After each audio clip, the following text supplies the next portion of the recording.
I, 24F, need advice about a situation that's making me really uncomfortable. My boyfriend Jacob, 22M, and I have been dating for the past 2 years. We met during my senior year and his sophomore year in college. I was the teaching assistant for one of his classes, and though we couldn't date while I was his TA, we started going out right after the semester ended. Our relationship has been amazing until recently. Jacob is caring, attentive, and has always made me feel secure. He was my first serious relationship after a string of bad dates, and he showed me what a healthy relationship should look like. We've talked about moving in together after he graduates next year, and everything was going according to plan until his sister's friend entered the picture. Some background about our living situations: Jacob lives with his sister Anna in their parents' house. Their parents moved to Europe last year when their dad got a job opportunity he couldn't refuse. Instead of selling the house, they left it to Anna and Jacob since both were still studying/working in the area. Anna works at a local tech company and Jacob is finishing his last year of college. I've spent a lot of time at their house and even have my own key. Anna and I used to get along fine initially. She would invite me for sister-like activities like shopping or spa days. But things started changing about 6 months ago when she met Karen at work. Karen is the same age as me, but that's where our similarities end. She's the complete opposite of me, loud, outgoing, and always the center of attention. From the first time I met her, something felt off. She has this way of making everything seem innocent while being completely inappropriate. Like how she always touches Jacob's arm or shoulder while talking to him, or how she laughs extra loud at his jokes, or how she always finds reasons to be around him. Jacob never seemed bothered by her behavior. He says that's just how Karen is with everyone, but I've watched her. She doesn't act that way with other guys. Anna started inviting Karen over more frequently, almost every weekend. She would conveniently leave them alone together while she did something else, like taking long phone calls or doing laundry. Last night, things reached a new level of weird. Jacob texted me saying Karen was staying over because she had a fight with her roommate. That wasn't the shocking part. The shocking part was that she would be sleeping in his room because apparently, Anna's room was too small for both of them. I asked about other options: the living room couch, the guest room, even the floor in Anna's room. Jacob had an excuse for everything. The couch was uncomfortable because the cushions were worn out. The guest room was being renovated after a water leak. Anna's room was too cluttered with her work-from-home setup to put a mattress on the floor. What bothers me most is how casual Jacob was about this whole arrangement. When I expressed my discomfort, he laughed it off, saying I was being silly and overprotective. He said Karen is like a sister to him, but I've seen how she looks at him when she thinks no one is watching. The more I think about it, the more suspicious everything seems. Anna has a queen-sized bed. I've slept over in her room before when Jacob was sick. There's definitely enough space for 2 people. And their living room is huge. Even if the couch is uncomfortable, they have plenty of space for an air mattress. I've also noticed other small things that I previously ignored. Like how Karen always brings Jacob's favorite snacks when she visits, or how she started watching the same shows he likes just to have something to talk about with him. Anna seems to enable all of this. She's always praising Karen in front of Jacob, talking about how smart and funny she is, how good she is at her job, how all the guys at work have crushes on her. Last week, I overheard Anna telling Jacob that he needs someone more fun and spontaneous in his life. When she saw me, she quickly changed the subject, but I know what she meant. She's been making these passive-aggressive comments about how I'm too serious and controlling. I tried talking to my best friend about this. She thinks Anna is definitely trying to set up Jacob with Karen and that the sleepover is just another part of their plan. She suggested I should confront Jacob directly, but I'm scared of coming across as the jealous, insecure girlfriend. I trust Jacob, or at least I want to trust him. We've never had any trust issues before. He's always been open about his female friends and I've never had a problem with any of them. But something about Karen just feels different. She's more calculating, more deliberate in her actions. I don't want to be the girlfriend who tells her boyfriend who he can or can't be friends with. I don't want to give Anna more reasons to think I'm controlling. But this situation feels so wrong. What kind of sister encourages her friend to sleep in her brother's room? What kind of boyfriend doesn't see how inappropriate this is? I keep wondering if I'm overreacting. Maybe I'm seeing things that aren't there. But my gut feeling has never been wrong before. Should I confront Jacob about this? Should I talk to Anna? Or should I just wait and see what happens? I don't want to ruin my relationship over this, but I also don't want to be made a fool of. Edit: I realize my post might have come across as blaming Anna too much. While I do think she's enabling this situation, my main issue is with Jacob. He's the one in a relationship with me. He's the one who should be setting boundaries. His sister might have suggested this arrangement, but he's the one who agreed to it. That's what bothers me the most. Update 1: It's been a week since my original post, and I need to share what happened because things have gotten so much worse. After reading the comments suggesting I have a serious talk with Jacob, I decided to visit him the next day. I didn't tell him I was coming because I wanted to see how things really were when I wasn't expected. When I got to his house using my key, I heard laughter coming from his room. I found Jacob and Karen sitting on his bed, playing Mario Kart. She was wearing pajama shorts and one of his college t-shirts. They both looked surprised to see me, but not guilty, almost like they didn't think they were doing anything wrong.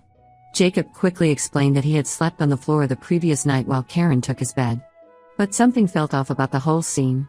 They seemed too comfortable around each other, like this wasn't the first time they'd hung out alone in his room. There were snack wrappers everywhere and empty energy drink cans suggesting they'd stayed up late gaming together. I asked to talk to Jacob privately, but Anna kept interrupting us. First, she needed Jacob's help with moving some boxes. Then she wanted his opinion on what to order for lunch. Then she suddenly remembered they had to call their parents. Every time I tried to get Jacob alone, she found some excuse to keep him busy. Eventually, Jacob went to take a shower, leaving his phone on his desk. I know what I did next was wrong, but I couldn't help myself. I checked his phone. What I found made my heart sink. There were dozens of late-night texts between him and Karen from the past few weeks. While there wasn't anything explicitly romantic, there were lots of inside jokes and flirty comments. They had a running joke about how I'm always checking up on Jacob and being overprotective. But what hurt the most was a group chat with Anna. They had been making fun of my concerns about their friendship. Karen had sent messages like, "OMG, she's so paranoid, and does she think I'm going to steal her precious boyfriend?" What's worse, Jacob had played along, sending laughing emojis and adding his own jokes about how I need to loosen up. When Jacob came back from his shower, I confronted him about the texts. Instead of apologizing, he got angry. He accused me of invading his privacy and said this was exactly why Anna thought I was too controlling. He said I was acting crazy and that if I trusted him, I wouldn't be going through his phone. I tried to explain that my concerns weren't baseless, that his behavior with Karen was inappropriate and disrespectful to our relationship. He just got more defensive and said I was trying to control who he could be friends with. When I brought up how they were mocking me in the group chat, he said they were just joking around and I was being too sensitive. The argument got heated. Anna came into the room and sided with Jacob, saying I was creating drama over nothing. She said if I was secure in my relationship, I wouldn't be threatened by Karen. That's when I lost it. I told them both that they were gaslighting me, making me feel crazy for having normal boundaries in a relationship. Jacob told me I needed to leave and cool off. As I was walking out, I saw Karen smirking from the doorway of Anna's room. She had probably heard the whole fight. I haven't spoken to Jacob since then. He hasn't reached out either, not even to apologize or explain. Anna has been posting Instagram stories of them all hanging out together, game nights, movie marathons, even a barbecue at their house. In one of the stories, Karen was wearing Jacob's favorite hoodie, the one I gave him for his birthday last year. She was sitting next to him on the couch, both of them laughing at something on his phone. My friends think I should break up with him. They say his behavior is a form of emotional cheating, even if nothing physical has happened yet. They think Anna and Karen planned this whole thing to drive a wedge between us, and Jacob is either too blind to see it or willingly participating. Part of me still hopes there's an explanation for all this. Maybe I did overreact about the texts. Maybe I'm seeing things that aren't there. But another part of me knows that a boyfriend who respects his relationship wouldn't let his sister's friends sleep in his room, wouldn't participate in mocking his girlfriend, and wouldn't dismiss her feelings when she expresses discomfort. I don't know what to do now. Should I reach out to Jacob? Should I wait for him to contact me? Or should I just accept that this relationship is over? Am I being naive and hoping for an explanation that could make all of this okay? Edit. Thank you all for your support and advice. Many of you have asked why I stayed with Jacob after finding those texts. I guess when you're in the middle of a situation, it's harder to see how bad things really are. Reading your comments has helped me realize that I deserve better than this. Update 2: It's been 2 weeks since my last update, and I finally discovered the whole truth about Jacob, Karen, and Anna's betrayal. What I found out is even worse than what I had imagined. Last Thursday, I received a message on Instagram from Sarah, one of Anna's co-workers. She said she had been feeling guilty about knowing what was really going on and felt I deserved to know the truth. At first, I was skeptical, but then she started sharing details that only someone close to the situation would know. According to Sarah, this whole thing was carefully planned by Anna and Karen from the start. When Karen joined their company 6 months ago, she immediately noticed Jacob's picture on Anna's desk and kept asking about him. After learning he had a girlfriend, Karen didn't back off. Instead, she convinced Anna that she would be a better match for Jacob than me. Sarah shared screenshots of conversations from their work group chat. Anna and Karen had been plotting ways to make me look bad in front of Jacob for months. The sleepover wasn't a spontaneous event, it was just one of their many planned situations to create opportunities for Karen to get closer to Jacob. They had a whole strategy. Karen would act super friendly and harmless at first, just enough to make me uncomfortable but not enough for me to justify my concerns.